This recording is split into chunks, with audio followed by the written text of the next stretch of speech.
সুপ্রিয় দর্শক বন্ধুরা, আসসালামু আলাইকুম।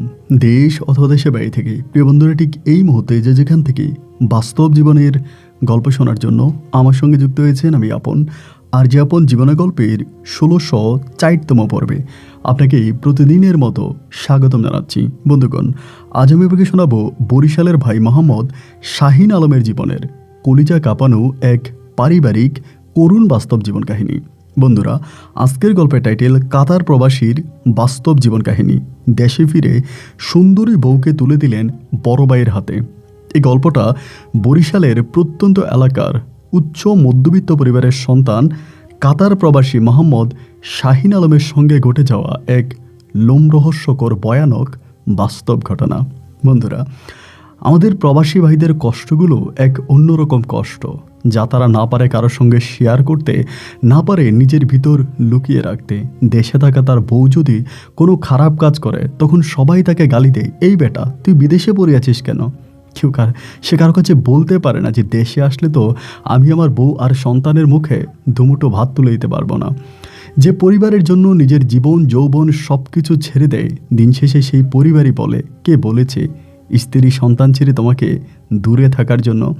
লোকেরা একটা কথা বলে, ভাই বড় ধন রক্তের বাঁধন, যদিও পৃথক হয় নারীরও কারণ। এই কথাগুলো কেন বললাম? এই বাস্তব গল্পটা শুনলে আপনার হৃদয়টা কেঁপে উঠবে, আর এই কথাগুলোর একটা চূড়ান্ত মিল আপনি পাবেন।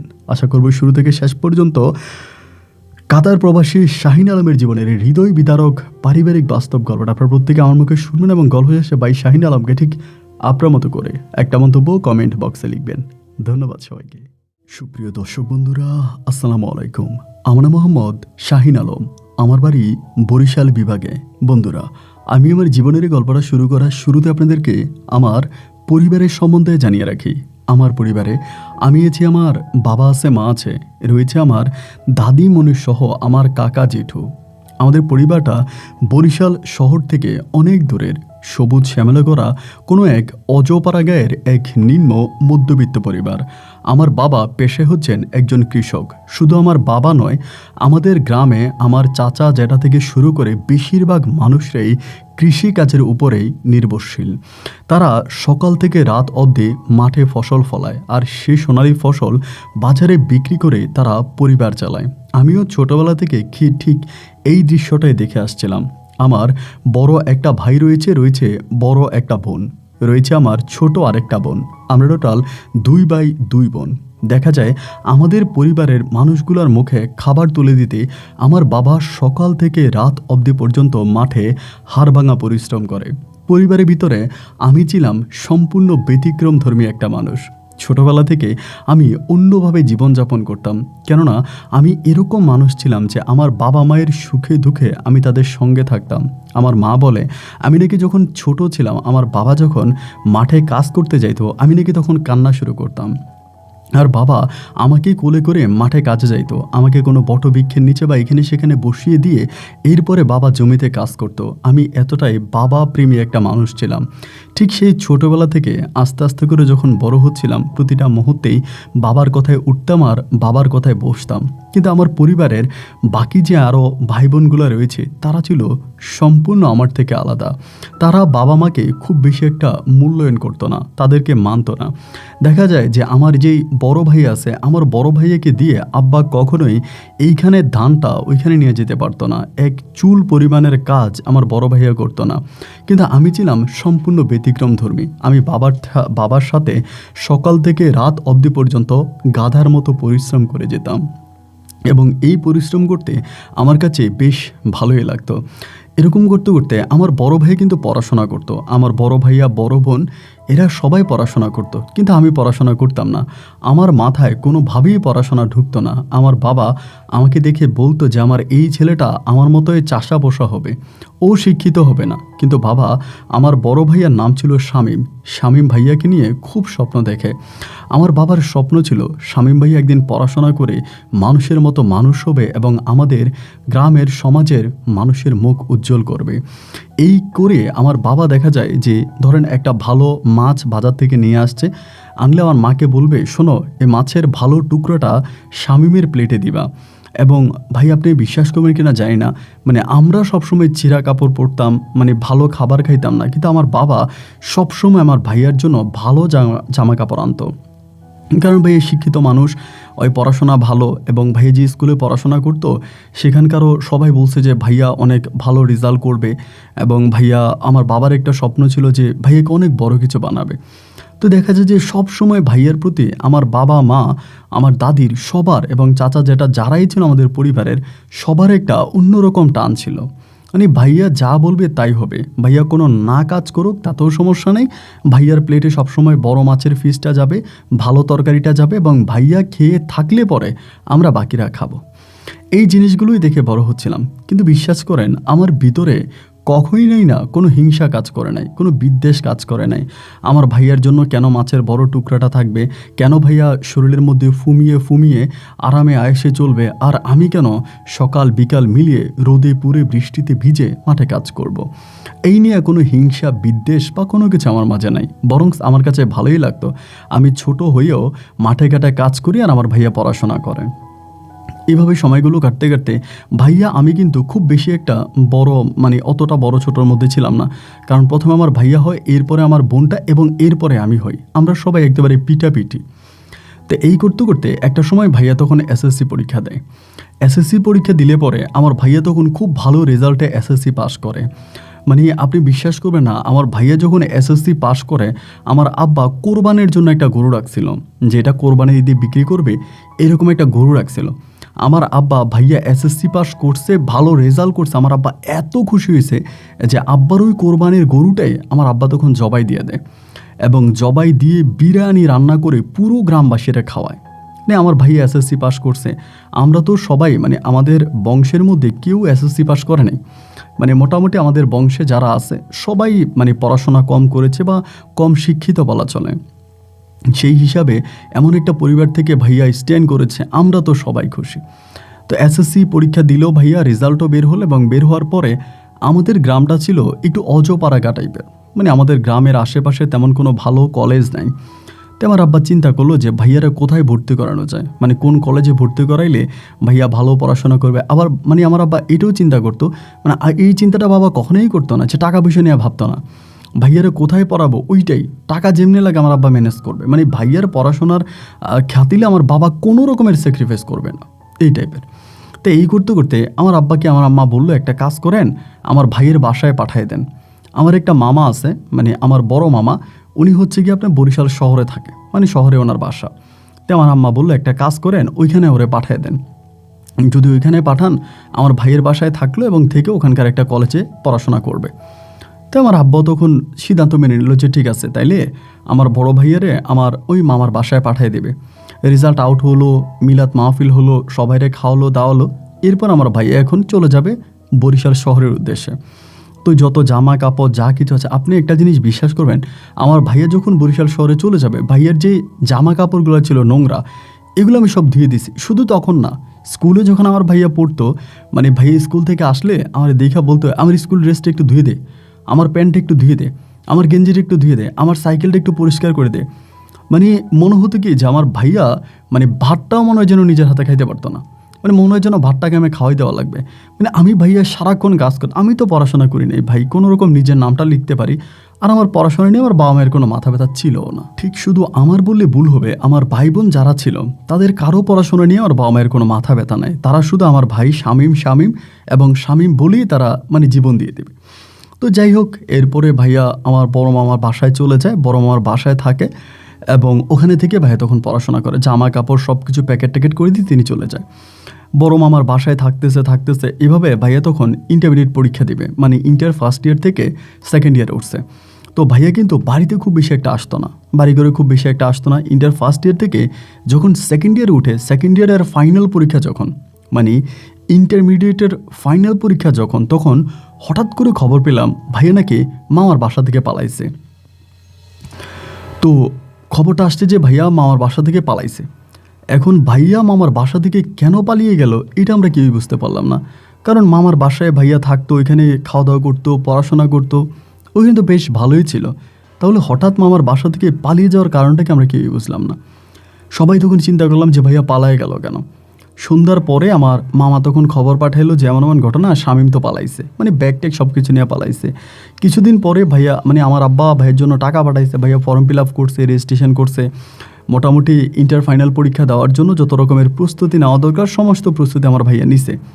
এরই মাঝে হঠাৎ করে ভাইয়া কেন পালিয়ে গেল, এটা তো আমরা কেউই বুঝতে পারলাম না। তো রাতের বেলায় আমার মামা তখন করলো কি, আমাকে, আমার আব্বাকে আর আমাদের পরিবারের বাকিদেরকে খবর দিছে যে আপনারা আসেন, এমন এমন ঘটনা, শামীম তো পালাইছে বা শামীম চলে গেছে। তো রাতের বেলা হলো কি, আমি, বাবা আর হচ্ছে আমার বড় জ্যাঠা, আমার মা, আমরা আরও কয়েকজন মিলে তখন রাতের বেলায় মামার বাসায় রওনা দিলাম। এবং মামার বাসায় গিয়ে দেখতেছি যে মামার বাসার অবস্থা মোটামুটি খুব খারাপ, মানে সবাই কেমন জানি একটু গরম গরম ভাব, মানে সবার মাঝে একটা উত্তেজনা ভাব দেখতেছিলাম। তো বিষয়টা কি তখনও ভাবে আন্দাজ করতে পারিনি যে কী ব্যাপার, সবাই এরকম গরম হয়ে আছে কেন, এখানে ঘটনা কি। এই করতে করতে মামা তখন বলল যে একটা কাজ করেন, আপনারা খাওয়া দাওয়া করেন, আমরা এরপরে কথা বলবো। তা আমার আব্বা আম্মা বারবার জিজ্ঞেস করতেছে যে শামীম কোথায় গেছে, কিছু বলে গেছে। তো আমরা যাওয়ার সময় অনেক সময় আমার একটা ধারণা ছিল আর কি, ভাইয়া তো আমার ভাই কিন্তু দেখতে খুব সুন্দর ছিল, আমি কিন্তু আমার ভাইয়ার মতো অতটা সুন্দর মানে সুন্দর হই নাই। আমার ভাইয়া দেখতে শুনতে খুব সুন্দর, লম্বা ফর্সা, খুব সুন্দর চেহারা। তা আমি যেটা মনে করছি যে আমার ভাইয়া মনে হয় কোনো না কোনো মেয়ের সাথে মনে হয় প্রেম টেম করছে, এবং প্রেম টেম করে মনে হয় আমার ভাইয়া পালাইছে, মানে এইটা আমার একটা চিন্তাভাবনা ছিল আর কি। কিন্তু মামার বাসায় যাওয়ার পরে দেখলাম যে পরিস্থিতিটা সম্পূর্ণ ভিন্ন, মানে পুরো পরিস্থিতির ভিন্ন। তাই ও বাসায় গেছি পরে মামা আমাদেরকে খাওয়া দাওয়া করালো, আমরা সবাই খাওয়া দাওয়া করছি। খাওয়া দাওয়া করে যখন আমরা বসার পরে আমার মামা তখন বলতে শুরু করলো আমার ভাইয়া নাকি আমার মামাতো বোন কলি, মানে আমার মামাতো বোনটা একটু প্রতিবন্ধী এবং সে বয়সে অনেকটা বড়, মানে আমার বড় ভাইয়ার থেকে হয়তো একটু ছোট হবে, আমার থেকে বয়সে বড়। এই কলির সঙ্গে নাকি আমার ভাইয়া, মানে ওই প্রতিবন্ধী আর কি, এই প্রতিবন্ধীর সঙ্গে নাকি আমার ভাইয়া খারাপ সম্পর্ক করছে। এটা আমার মামা বলতেছে যে আমার মামাতো বোন কলির সঙ্গে আমার ভাইয়া খারাপ সম্পর্ক করছে, খারাপ কাজ করছে, এবং খারাপ কাজের ফলে আমার মামাতো বোন গর্ভবতী হয়ে যায়। তো গর্ভবতী হলে পরে তো আমার মামাতো বোন তো ঘরেই থাকে, ওই তো কখনো বাইরে নিয়ে যায় না, সবসময় যেহেতু প্রতিবন্ধী বুঝতেই পারেন ঘরের মধ্যেই থাকে। হঠাৎ করে তার ভিতরে কিছু স্বাভাবিক মানে অস্বাভাবিক পরিবর্তন আমার মামা দেখতে পায়, এবং দেখতে পাওয়ার পরে আমার মামা নাকি তখন আমার ওই মামাতো বোন কলিকে নিয়ে হসপিটালে যায়। হসপিটালে গেলে পরে হসপিটালের ডাক্তার নাকি বলে যে আমার মামাতো বোন গর্ভবতী। মামা তো তখন বেশ অবাক হয়ে যায় যে কী ব্যাপার, যে মেয়ে আমার ঘর থেকে বের হয় না, আর আমার মামাতো বোন হচ্ছে 3টা, মানে এটা হচ্ছে মানে সবার বড়, এরপরে ছোট আর 2টা আছে, টোটাল 3টা মামাতো বোন। আমার কিন্তু মামাতো কোনো ভাইও নাই।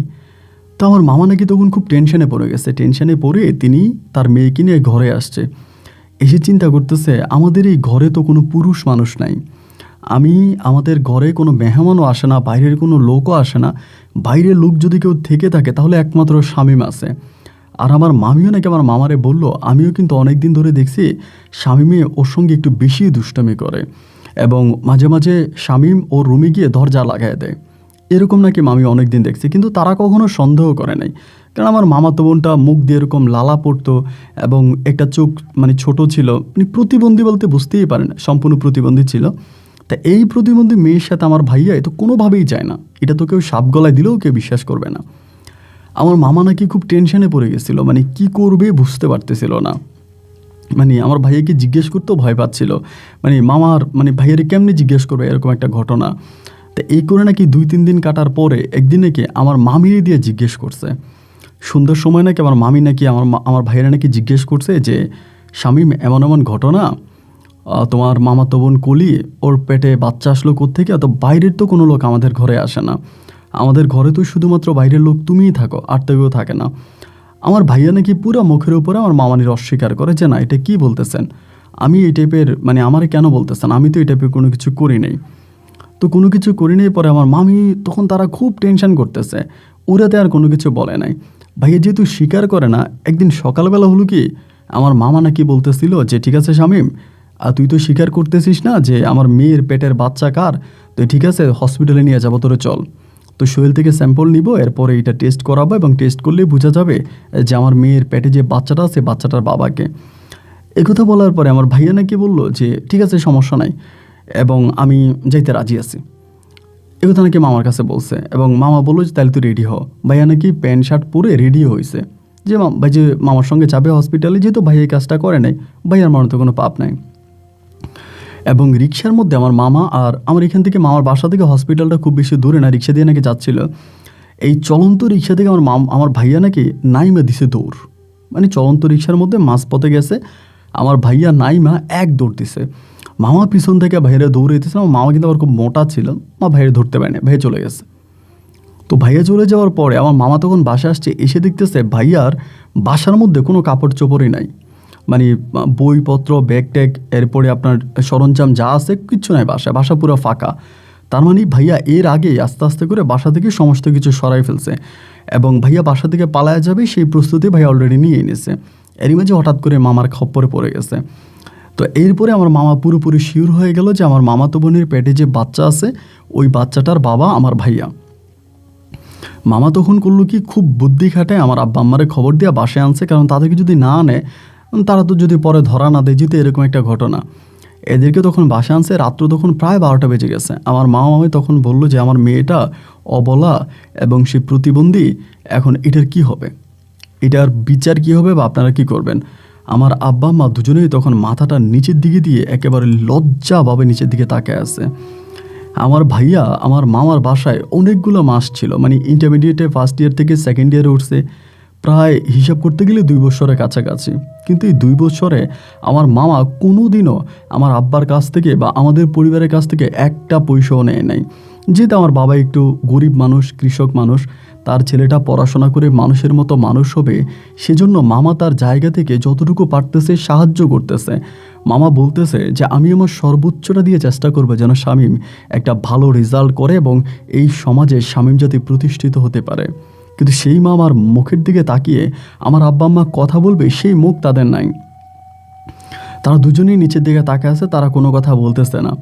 তারপর আমার বড় জ্যাঠা ছিল, জ্যাঠা তখন আমার মামার দিকে তাকিয়ে বলল যে আসলে কি বলবেন, যা হবার তা তো হয়েছেই, তাহলে তো ভাই এখন কি করা যায়, আপনি পুরো পরামর্শ দেন।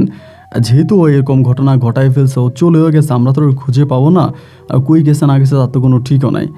এখন ওর যেহেতু পাইতেছি না, বা আপনিও বলতেছেন আপনিও মনে মনে ওরে খুঁজছেন, পান নাই, তাহলে এখন আমরা কি করতে পারি, এটা সমাধা কি? আমার মামা তখন আমার জ্যাঠারে বলতেছে যে আমার কাছে কোনো সমাধা নাই, সমাধা আপনার কাছে। এই কলি যে মেয়েটা আছে এটা শুধু আমার মেয়েও না, এটা আমার বোনের মেয়ে। মানে আমার মাকে বলতেছে যে এটা আমার বোনের মেয়ে। আমার মা নাকি যেদিনে আমার মানে মামার বাসায় আসতো তখনই আমার মামাতো বোনটারে জড়াই ধরতো, তারে খুব আদর করতো এবং মা নাকি সবসময় বলতো যে আমার 3টা মেয়ে, এইটা সহ আমার 3টা মেয়ে, মানে এত আদর করতো, এত ভালোবাসতো। এরই মাঝে আপনাকে আরেকটা কথা বলে রাখে, আমার ভাইয়ার পরের যে বোনটা আছে ওই বোনটার কিন্তু বিয়ে হয়ে গেছে, ওর কিন্তু বিয়ে হয়ে গেছে। তো এরপরে আমার আম্মা আমার মামাতো বোনটারে খুব আদর করতো। আমার মামা বলতেছে যে এটা আমার মেয়ে না, এটা আমার বোনের মেয়ে, এখন আমার বোন যে সিদ্ধান্ত নেবে সেটাই হবে। মা তখন চুপচাপ বসে আছে, কোনো কথা বলতেছে না, সবাই তখন চুপ। আমার মা তখন আমার আব্বারে বলতেছে যে কি করবেন, কিছু বলেন। আমার আব্বা বলে আমি যে মাথাটা উঠাইয়া তোমার ভাইয়ের মুখের দিকে তাকাবো সেই মুখটা আমার নাই, আমি মাথাটা উপরের দিকে উঠাইতে পারবো না, আমি এতটাই লজ্জা পেয়েছি যে আমি এই মুখ এই সমাজের কাউকে দেখাইতে পারবো না। হয়তো আজকে এই ঘর থেকে বের হলে আমার জীবনে অন্ধকার নেমে আসবে, আমি আত্মহত্যা করে মারা যাব। ফিসফিস করে আমার মা এই কথাগুলো, মানে বাবা এই কথাগুলো আমার মায়ের কানে কানে বলতেছে। মা তখন দাঁড়াইয়া বলতেছে আমার মামারে, আমার মামা যেহেতু বড়, মা হচ্ছে ছোট, মা তখন আমার মামারে বলতেছে যে ঠিক আছে ভাই, আপনি কি চান এখন, মানে আপনার চাওয়াটা কি, আমরা আপনার চাওয়াটা শুনি। আমার মামা বলে আমার কোনো চাওয়া নাই, আমি শুধু চাই আমার এই অবলা প্রতিবন্ধী মেয়েটার একটা গতি হোক, আমার মেয়েটারে তোরা একটা গতি করে দে। যেহেতু মেয়েটার পেটে বাচ্চা, আমি চাই না আমার মেয়ের পেটের বাচ্চাটা নষ্ট করি, বাচ্চাটা দুনিয়াতে আসুক এবং কিভাবে আসা যায়, কোন পরিচয়ে আসা যায় সেই পরিচয়টা তুই দে বোন। আমার মা তখন আমার মামার মুখের দিকে তাকিয়ে বলে আমার তো এখনও একটা ছেলে বেঁচে আছে, আমার সঙ্গে আছে, আমি আমার শাহিনকে আপনার মেয়ে কলিরে বিয়ে করাতে চাই, আপনি কি বলেন? আমি তখন মানে অবাক হয়ে গেলাম, মানে আমার আর কোনো কিছু বলার সুযোগ নেই, আমি যে কিছু বলবো এরকম কোনো সুযোগ নেই। আর আরেকটা কথা কি ভাই, আমার তখন বিয়ে করার যে একটা বয়স, আমার কিন্তু সেই বয়সটা হয় নাই, মানে বিয়ের বয়সটা কিন্তু হয় নাই। একথা বলার সঙ্গে সঙ্গে আবার যদি আমার মামা কিছু না বলে, মামা চুপ হয়ে আছে, কিন্তু সঙ্গে সঙ্গে মামানি পিছন থেকে আলহামদুলিল্লাহ বলে বসছে। মামানি বলে আলহামদুলিল্লাহ আপা, আপনার কথা আমি মেনে নিছি। আমার মায়েরে বলতেছে আপনার কথা মেনে নিছি, আপনি বসেন। আমার মা বসছে, বসার পরে মা আরই চোখে আমার দিকে তাকাইতে আছে। আমি কিচ্ছু বলতেছি না, ব্যাস চুপচাপ আছি। এর ভিতরে রাত্রে তো বাড়তেছে, আমার মামার কথা হচ্ছে যা হবে যেটা হবে আজকে রাতের মধ্যেই হবে, কালকে সকাল পর্যন্ত এটা নিয়ে মামা থাকবে না। তো সবাই তখন নীরব। আমার মা তখন আমার একটা ঘরের মধ্যে ডাক দিয়ে নিয়ে গেছে, রুমে ডাক দিয়ে নিয়ে গেছে। ডাক দিয়ে নিয়ে না ভাই মা আমার পায়ে ধরে ফেলছে, পায়ে ধরে কান্না শুরু করছে। মাকে বলতেছি যে তুমি আমার পায়ে ধরে কান্না করতেছো কেন, আমার পায়ে কেন ধরতেছো? আমার মা বলে তুই আমার ভাইয়ের মেয়েটারে বিয়ে কর, আমি তোর কাছে আর কিচ্ছু চাই না, আমি তোর জন্য দোয়া করব, আল্লাহ তোর সারা জীবন অনেক ভালো রাখবে। মায়ের পিছনে পিছনে আমার আব্বাও তখন ওই ঘরে গেছে, আমার আব্বাও তখন আমার জড়াই ধরছে। আমি অবাক হয়ে আমার মা বাবার মুখের দিকে তাকিয়ে বলতেছি, আচ্ছা আমি কলি আফারে বিয়ে করব না, এটা কি আমি আপনাদের কাছে কখনো বলেছি? আমার আব্বা আম্মা বলে না। আমি বলি তাহলে আমার কাছে আপনারা এরকম করতেছেন কেন, আমি তো মানা করি নাই। আমার মা বলেন না, কলি তো প্রতিবন্ধী, এখন তুই একটা সুস্থ সবল একটা মানুষ, প্রতিবন্ধী মেয়েটারে বিয়ে করবি, এখন যদি তুই না করিস এজন্য আমরা এমন করতেছি। আমি আমার মায়ের মুখের দিকে তাকে একটা হাসি দিয়ে বললাম, মাগো প্রতিবন্ধী হিসেবে তো আমিও দুনিয়াতে আসতে পারতাম, আল্লাহ হয়তো আমাকে সুস্থ সবলভাবে দুনিয়াতে পাঠাইছে, আর আমার মামাতো বোনটারে প্রতিবন্ধী হিসাবে পাঠাইছে। আর আমার মামাতো বোনের আজকে যে করুণ পরিণতি, এটার জন্য তো দায়ী আমার কুলাঙ্গার ভাই শামীম। সুতরাং শামীম ভাইয়ের পাপ আমি কাঁধে নেব, আমার কোনো দুঃখ নাই। তারপরও আমি আমার মামার মুখে হাসি ফুটাতে চাই, আমাদের পারিবারিক এই বান্ধনটা আমি টিকিয়ে রাখতে চাই, যেন আমার ভাইয়ার ওই খারাপ কাজের জন্য আমার পরিবারের এই বাঁধনটা ছিঁড়ে না যায়। আমার মা তখন আমাকে জড়ায় ধরে প্রাণ খুলে দোয়া করে, আমার কপালে চুমো দেয়। এরপরে আমার মামাতো বোন কলির সঙ্গে সেই রাতের বেলায় কাজী ডেকে আমার মামা বিয়ে পড়ায়। কাজী ডেকে বিয়ে হয় এবং রাতের বেলায় মানে আপনার কলমা কাবিন হয়। এরপরে আবার কোর্টেও বিয়ে হয়, পরের দিন সকালবেলা আবার কোর্টের মাধ্যমে বিয়ে হয়। এবং বিয়ে হওয়ার পরে আমার মামা তখন বলতেছে তাহলে এখন একটা অনুষ্ঠান করবে। আমার মামা বেশ বড় করে ধুমধাম করে আয়োজন করে এলাকাবাসী মহল্লাবাসী সবাইকে জানিয়ে শুনিয়ে আমার সঙ্গে আমার মামাতো বোনকে বিয়ে দেয়। এবং বিয়ের যে খরচ, তার সমস্ত খরচ আমার মামা বহন করে। মানে বিয়ের খরচের একটা পয়সাও কিন্তু আমরা নিজে থেকে দেই না, সমস্ত টাকাটা আমার মামাই দেয়। তো মামার কাছ থেকে টাকা নিয়ে তখন আমার কলির সঙ্গে বিয়ে হয়। তো আমি তো জানি ও গর্ভবতী, ওর সঙ্গে যখন আমি বাসর করে গিয়েছিলাম আমি তো জানি ও গর্ভবতী। ও তো কাউরে চিনেও না, বা যারা দেখে তারাই হাসে বা থুতু মারে, বা মানে একরকম আর কি প্রতিবন্ধী টাইপের, কিন্তু প্রতিবন্ধীর থেকেও একটু নিচে আমার কাছে মনে হয়। তো তারপরও না ভাই আমি ওরও কখনো খারাপ চোখে দেখি নাই। আমি ওর জামা কাপড়গুলো ধুয়ে দিতাম, মানে ও মাঝে মাঝে মানে পায়খানা প্রস্রাব করে দিত কাপড়ে, মানে এরকম ছিল। তা আমি কি করতাম, ওর ওই জামা কাপড়গুলো পর্যন্ত পুকুরে নিয়ে ধুইতাম। মানে কখনোই কোনো কিছুর প্রতি ঘৃণা আসে নাই, আর ঘৃণা আসলেও বা কী করবো, আমি তো বিয়ে করে ফেলছি। এখন আমার মা তো গিয়ে আর ওর জামা কাপড় ধুবে না, মা তো পরিষ্কার করবে না, তা আমারই তো করা লাগবে। এই ওর জামা কাপড় ধোয়া থেকে শুরু করে, এবং আর তো কাজ আছেই। আব্বা তো আর মাঠে ঘাটে আগের মতো কাজ করতে পারে না, জমিতে ফসল লাগায় রাখছে। আমি সকালে চলে যাই, ঘরে রান্নাবান্না করি, যদিও মা রান্নাবান্না করে, এরপর আমার ছোটো বোনটাও হেল্প করে। তো তারা রান্নাবান্না করে, আমি সকালে বেরিয়ে যাই কাজে, কাজ টাজ করে দুপুরে আসি, আইসা দেখি যে এই খাট পালং যা আছে জামা কাপড় সব কিছু মানে আমার মানে কলি নষ্ট করে রাখছে। তা আমি তখন ওরে জামা কাপড় পাল্টাইতাম, এগুলো ধুইতাম, মানে একটা ছোট বাচ্চাকে যেভাবে টেক কেয়ার করে না, আমি ঠিক আমার মামাতো বোন কলিরে ঠিক এভাবেই টেক কেয়ার করছি। এর মধ্যে মামা টাকা দিছে, আমি অস্বীকার করবো না, মামা একবার টাকা দিছে, টাকা দিয়ে আমি বাউন্ডারি করছি, বাড়ির বাউন্ডারি। এবং দ্বিতীয়বার টাকা দিছে পর আমি কিছু জমি বন্ধক নিয়েছিলাম। সে সময় কিন্তু চাচা জেঠা যারা আছে সবাই আলাদা আলাদা, এবং আমার দাদিও তখন আলাদা। তখন আমাদের পরিবারে আমি, আমার মা, আমার ছোট বোন, আর হচ্ছে গিয়ে আমার এই মানে আমার বাবা আর আমার ওয়াইফ, এই আমরা সবাই আছি। তো মামা কিন্তু হেল্প করতো, যখনই আসতো আমার 2,000 3,000 5,000 টাকা দেওয়া যাইতো। বা মামা এটাও বলছিল যে কোথাও যদি ভালো কোনো ব্যবসা হয়, মানে যদি 5-10 লাখ টাকা লাগে, আমার মামা দিতে রাজি আছে, যদি এরকম কোনো ভালো ব্যবসা হয়। কিন্তু ভাই এই মাঝেও না আমার ভাই শামীমের কোনো সন্ধান নাই, ওই কি বেঁচে আছে না মরে গেছে তাও কিন্তু আমরা কেউ জানি না, মানে কই যে চলে গেছে তার কোনো ঠিক নাই। এইভাবে হতে হতে তখন শীতকাল, শীতের সময় একদিন হয়েছে কি আমার শরীরটার মধ্যে ভাই একটু জ্বর আসছে, মোটামুটি জ্বর আসছে। জ্বর আসার পরে আমি ওই দিন শুয়ে আছি, সারাটা দিন একটু জ্বরে, আবার মাঠে কাজ টাজ করছি, তো শীতকালে এসে শুয়েছি। তো রাত তো কোনো আনুমানিক 1টার মতো বাজে, 12টা কি 1টা, এই টাইমে হঠাৎ করে আমার এক কলি বলতেছে যে আমার কেমন ধাক্কাইতেছে। তো ধাক্কাইতেছে দেখা কিরো আমার ধাক্কায় কেন, তাই ধাক্কাইতেছে দেখা আমার কাছে এখানে আমি তার একটা কাজ আপনাকে বলি। ইদানিং কিন্তু যখন আমার মানে ওর একটা ভালো অভ্যাস কিন্তু হয়ে গেছে। আগে তো ধরেন কাপড় নষ্ট করে ফেলতো, ইদানিং কাপড় নষ্ট করে না, যখনই কোনো চাপ আসে তখন আমাকে নাড়া দেয়। মানে ছোটো বাচ্চারা যেরকম ধরেন মারে বা বাবারে ধাক্কা দেয় বা এই টাইপের কিছু, ওই দেখে আমারে ধাক্কা দেয়। এটা কয়েকটা দিন ধরেও একটু ভালো সেমিনারে আসছে বা একটু লাইনে আসছে, এবং আমার একটা বিশ্বাস ছিল হয়তো ভালো হয়ে যাবে। এরপরে হলো কি, আমি তখন তারে করলাম কি যে আমি বলছি তোমার বাইরে নিয়ে যাই। বাইরে নিয়ে আমি ওর জন্য আলাদা একটা টয়লেট বানাইছি, মানে যেখানে ওকে বসাবো। শীতের মধ্যে দেখে তো শীতের রাতে, তার উপরে জ্বর ভাই, জ্বরের মধ্যে আমি ওইখানে নিয়ে বসাইছি। বসাই আমি বলছিলাম যে তুমি শেষ করো, আমি আসতেছি। এরকম করে ওর এই জায়গায় বসে আমি তখন আমার রুমে আসছি। রুমে আসার পরে আমার শরীরটা ভাই চলে না, আমি তখন শুয়ে পড়ছি, আমার ঘুম চলে আসছে। তা ঘুম যখন চলে আসছে, ঘুম আসার পরে আমি তখন ঘুম থেকে মানে হঠাৎ করে ঘুমটা ভাঙছে। ঘুম যখন ভাঙছে ভাই, তখন ফজর আজান দিয়ে দিছে, চারদিকে মোটামুটি ফজর আজান দিয়ে দিছে।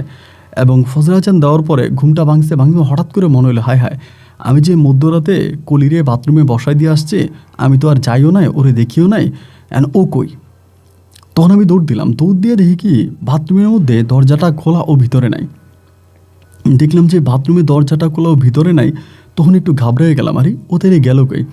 এমন করে আমি হঠাৎ করে পিছনের দিকে, মানে আমাদের যে বাথরুমটার পিছনে একটা পুকুর আছে, মানে পুকুর না ঠিক, এটা একটা ডোবার মতো আর কি, আপনার ডোবা বলা চলে। ওই ডোবার কাছে গিয়ে দেখতেছি কি ভাই, ওই ডোবার মধ্যে ও পড়ে আছে।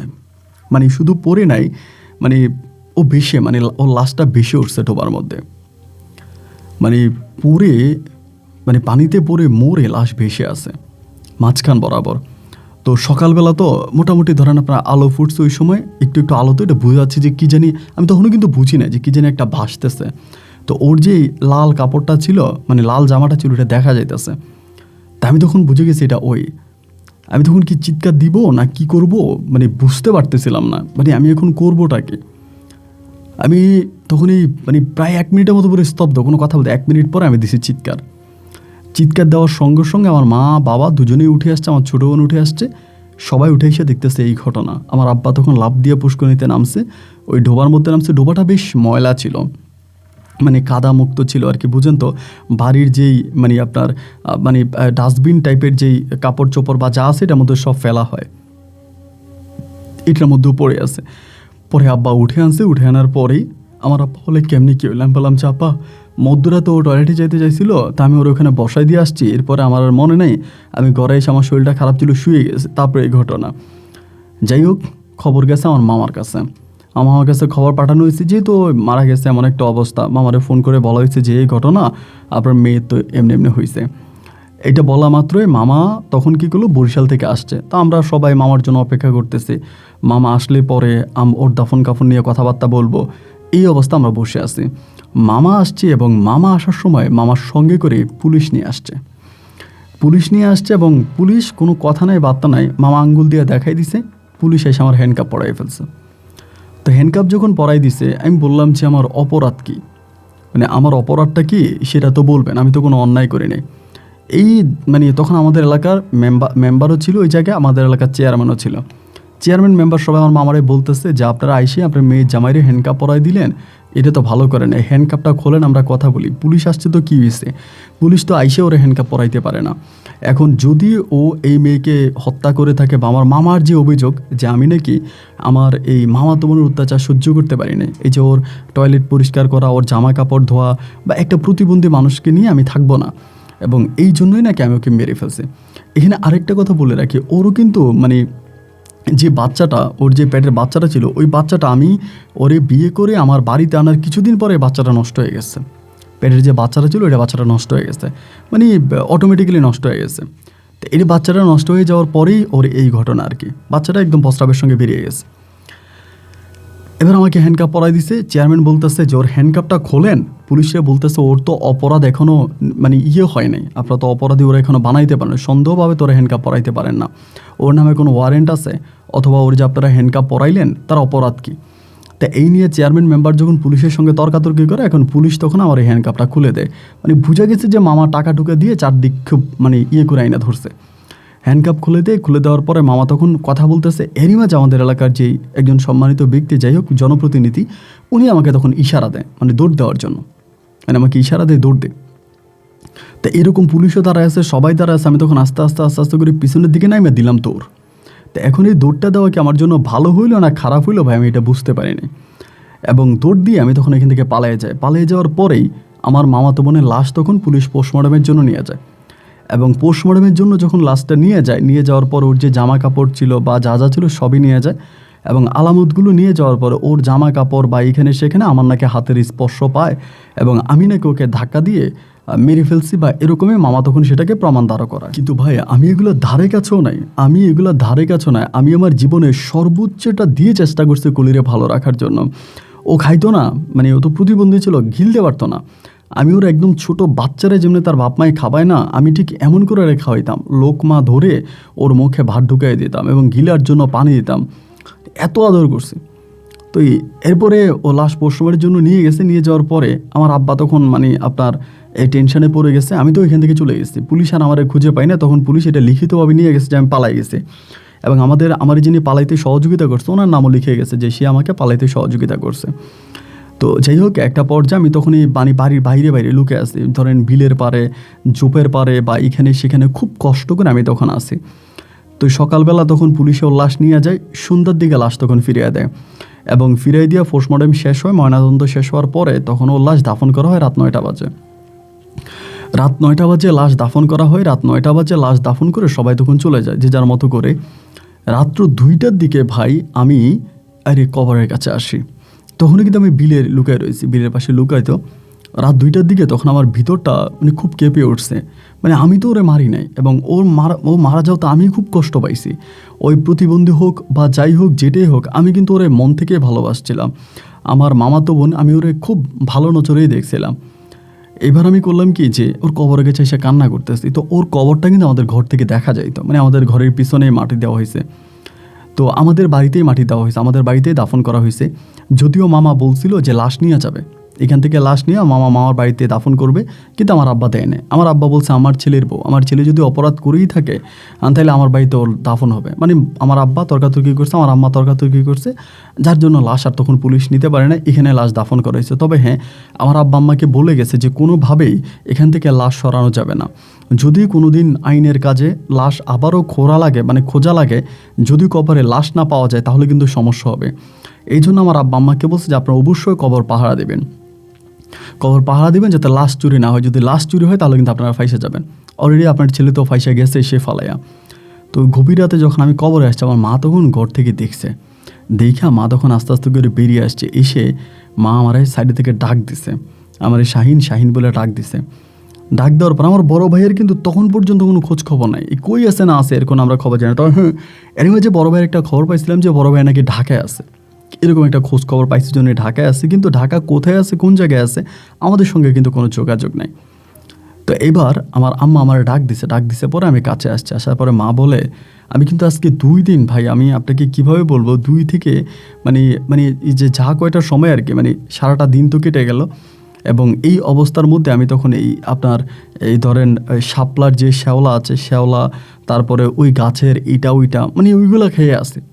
মা আমারে বলে খাইছিস কি? আমি বললাম যে না। মা বলে পাক ঘরে। আমি বললাম পুলিশ এসে আমরা ধরে নিয়ে যাবে। মা বলে না, পুলিশ আসবে না, তুই আমার সঙ্গে আয়। মা তখন আমারে টাইনা টুইনা কোনো রকমে আমারে বাড়ির ভিতরে নিয়ে গেছে, নিয়ে আমাদের পাকঘরের মধ্যে নিয়ে মা আমারে খাবার দিচ্ছে। তো ভাই খাবার তো গিলতে পারতেছি না। খাবার খাইছি, খাওয়ার পরে মা আমারে বলে, তখন কিন্তু ফজর আজান দিয়ে দেবে, ফজরের একটু আগে। তাই মা তখন আমার কয়টা টাকা দিছে, টাকা দিয়ে বলে তুই থাকোস কই? আমি বললাম মা এই তো বনে বাজারে ঘুরতেছি, কই যাবো না যাবো তা তো বুঝতেছি না। আমার মা বলে একটা কাজ কর, এমনি নুসরাতের বাসায় চলে যা। আমার আম্মার একটা বোন আছে, বোনের মেয়ে আছে দুঃসম্পর্কের, কেমন জানি আমার বোন হয় না আমার বান্ধবী হয় সেটা আমি জানি না। তার একটা মেয়ে নাম হচ্ছে নুসরাত, উনি নাকি আপনার বরিশাল শহরে থাকে। মা আমারে তখন একটা কাগজের ঠিকানা লিখে দিল, বলে এই ঠিকানা নিয়ে তুই ওর বাসায় চলে যা এবং ওর বাসায় গিয়ে ওর সঙ্গে আপাতত থাক। আমি ওর সঙ্গে ফোনে কথা বলছি এবং তার বাসায় গিয়ে আপাতত তুই কর, এরপরে আমরা আইনি সমস্যা বুঝে আমরা তোরে ডাকবো, কিন্তু তুই আমাদের সঙ্গে ফোনে কোনো কথা বলবি না। আমাদের সঙ্গে ফোনে যত কথা আছে সব নুসরাত বলবে, আমরা নুসরাতের সঙ্গেই কথা বলবো। এই কথা বলার পরে মা আমারে পাঠিয়ে দিল। সকালে ফজর আজানের পরে আমি তখন বাইরে থেকে বের হয়ে মা জামা কাপড়ও দিয়ে দিছে। এগুলা নিয়ে তখন খুব গোপনে আমি বরিশাল শহরে আমার আমার খালাতো বোনের বাসা, নুসরাত আপুর বাসা, ওই বাসায় চলে যাই। তো যাওয়ার আগে ভাবছিলাম যে উনি মনে হয় অনেক বড় সড়ো মানুষ হবে বা এটা সেটা। ওনার বাসায় গিয়ে দেখতেছি যে উনি মনে হয় বয়স আমার থেকেও ছোট, এবং উনি এখানে থাকে, ওনার হাজব্যান্ড হচ্ছে দুবাই থাকে, এবং তার একটা মেয়ে আছে। মেয়েটার বয়স আনুমানিক প্রায় 4 থেকে 5 বছরের কাছাকাছি একটা মেয়ে আছে, এবং মেয়ে আছে আর উনি আছে। ওনারা এই বাসার মধ্যে থাকে। মেয়েটার পড়াশোনা করানোর জন্য উনি এখানে আসছে, এরকম আমাকে বুঝাইছে। পরে যাওয়ার পরে বলে খালাতো আমারে বলছে, আচ্ছা সমস্যা নেই, আপনি আসেন। তো আমার একটা রুম দিছে, ওই রুমের মধ্যে আমি থাকতেছি। ওই রুমের মধ্যে থাকতেছি, ঘুরতেছি ফিরতেছি, এভাবেই আছি। এবং এরকম করতে করতে প্রতিদিন আমাদের বাড়িতে পুলিশ আসে। আমার মামা তো ওই যে আমার খালাতো বোন নুসরাত, ও যে কথা বলে আমার মার সঙ্গে, তো আমি তো ডিরেক্টলি কথা বলি না, কারণ আবার আমাকে কীভাবে ধরে ফেলে। তো নুসরাত আমি জিজ্ঞেস করি যে আপা জিজ্ঞেস করেন তো আজকে পুলিশ এসে কী করছে। পুলিশ আইসা আমাদের ঘর বাড়ি প্রচুর ভাঙাভাঙি করে, মানে আমাকে বের করে দেওয়ার জন্য। আমার নামে তখন মামলা হয়ে যায়, মানে আইনিভাবে মামলা হয়ে যায়, মার্ডার মামলা হয়ে যায়। তো মানে আমাকে খোঁজার জন্য, মানে আমাকে বের করার জন্য, মানে যা করতেছে, ঘর বাড়ি ভাঙা ভাঙি, মানে প্রচণ্ড রকমের ঝামেলা করতেছে। এরকম করতে করতে একটা পর্যায়ে আমি তখন মানে কী করব বুঝতে পারতেছিলাম না। আব্বা আম্মার এই কষ্ট, আর বিশেষ করে আমার ছোটো বোনটা, আমার জন্য আমার ছোটো বোনের জীবনটা নষ্টই হয়ে গেল। আমার ছোটো বোনের তখনও বিয়ে হয় নাই, ও ঘরে থাকে, পুলিশ এসে ওকে ধরে নিয়ে যাবে। আমার মামা মাঝে মাঝে ক্যাডার বাহিনী পাঠায়, মানে কলির আব্বা মাঝে মাঝে ক্যাডার বাহিনী পাঠায় যে মানে আমাদেরকে উঠে নিয়ে যাওয়ার জন্য, মানে আমার বোনকে উঠে নিয়ে যাওয়ার জন্য এবং আমার মাকে মারার জন্য। কখনো ক্যাডার আসে, কখনো রাজনৈতিক নেতা আসে, কখনো পুলিশ আসে। মানে আমাদের বাড়িতে একটার পর একটা ভাঙচুর, ঘরের মধ্যে কিছু নাই। ধরেন প্রশাসনের লোকেরা নাকি আমরা জানি না, সিভিল পোশাকে আসে, এসে বলে আমরা পুলিশ, এই সেই বলে ঘরে ঢুকে এইটা ভাঙে, ওইটা ভাঙে, চুকিস ভাঙে, আলমারি ভাঙে, মানে যা অত্যাচার করার তা করে যাইতেছে। আমার আব্বা আম্মা সর্বোচ্চ হারাইছে, আর কিচ্ছু নাই। পরে আমার বোনটার ইজ্জত বাঁচানোর জন্য আমার বোনটাকে আমার বড় বোনের বাসায় পাঠিয়ে দেয়, মানে আমার বড় বোনের শ্বশুরবাড়িতে পাঠিয়ে দেয়। কারণ এখানে থাকলে কোন সময় আমার বোনের উঠাই নিয়ে যায়, কারণ আমার মামার তো টাকার অভাব নাই, তার কাছে প্রচুর টাকা, সে আপনার টাকা দিয়া লোকজন হায়ার করতেছে, এরকম করতেছে। এই করতে করতে তখন যে আমার মানে খালাতো বোন নুসরাত আছে, তখন আমি তো আর ঘর থেকে বেরোইতাম না, ওই রান্না বান্না করতো, ওইটাই খাইতাম। এবং ওর হাজব্যান্ডের কাছেও কিন্তু বলে নাই যে আমি এখানে আছি, মানে আমার মার সঙ্গে কথাবার্তা বলে কোনো রকমে আমাকে এখানে লুকিয়ে রাখছে। তো এই করে চলতেছে চলতেছে। তো আমার আব্বার কাছে কিন্তু টাকা ঢোকা আছে, মোটামুটি ভালোই টাকা আছে। তো আমার আম্মা, আমি তখন আমার এই মামাতো বোন খালাতো বোন আমার জিজ্ঞেস করতেছি এটা কী হবে পরে। ওর তখন একটা পরিচিত লয়ার আছে, মানে নুসরাতের একটা পরিচিত লয়ার আছে। ওই উকিলটারে তখন খবর দিছে একদিন বাসায়। তো বাসায় খবর দেওয়ার পরে উকিলের সঙ্গে তখন আমরা এই বিষয়টা আলোচনা করি, মানে পুরো মামলার বিষয়গুলো আলোচনা করি। আলোচনা করার পরে উকিল বলতেছে যে মামলাগুলো টাকা দিয়ে না ওরা ধরে রাখছে, কারণ একটা মানুষ যখন পোস্টমর্টম করা হয়েছে তখন তো দেখাই গেছে যে সে পানিতে পড়ে মারা গেছে। আর এরপর তো এই মামলা নিয়ে আপনারা কথা বলতে পারেন, আপনারা পালাইছেন কেন, আপনি পালাই আসছেন কেন। আমি বললাম ভাই পালায় আসছি, যদি পালায় না আসি পুলিশ ধরে নিয়ে যাবে, আমরা তো গ্রামের সহজ সরল মানুষ, আইনের মারফেস তো আর আমরা বুঝি না, এই জন্য আমি পালাই আসছি।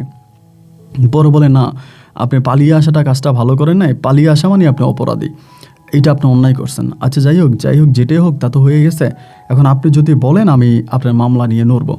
তখন কিন্তু আমি আমার খালাতো বোনের বাসায় আপনার প্রায় মানে 3-4 মাসের মতো লুকে আছে। এই 3-4 মাস মানে খুব মানবতা জীবনযাপন করতেছে। 3-4 মাস আমাদের বাড়িতে হাঙ্গামাটা হচ্ছে। তো ওই সময়টাতে আবার একটু কমে গেছে, মানে প্রথম দিকে যেরকম ঝামেলা করতো তখন একটু কমে গেছে, পুলিশ আসাও কমছে বা ক্যাডার বাহিনী আসাটাও অনেকটা কমিয়ে দিয়েছে। তো উকিলের সঙ্গে কথাবার্তা বলার পরে উকিল তখন বলল যে আপাতত 5 লাখ টাকা দিলে এই মামলাটা নিয়ে নড়া শুরু, যেহেতু মারার মামলা বুঝতেই পারেন মোটামুটি অনেক মারাত্মক মামলা, আপাতত 5 লাখ টাকা হইলে আমি এই মামলা নিয়ে নড়াচড়া শুরু করবো, এরপরে পরেরটা পরে।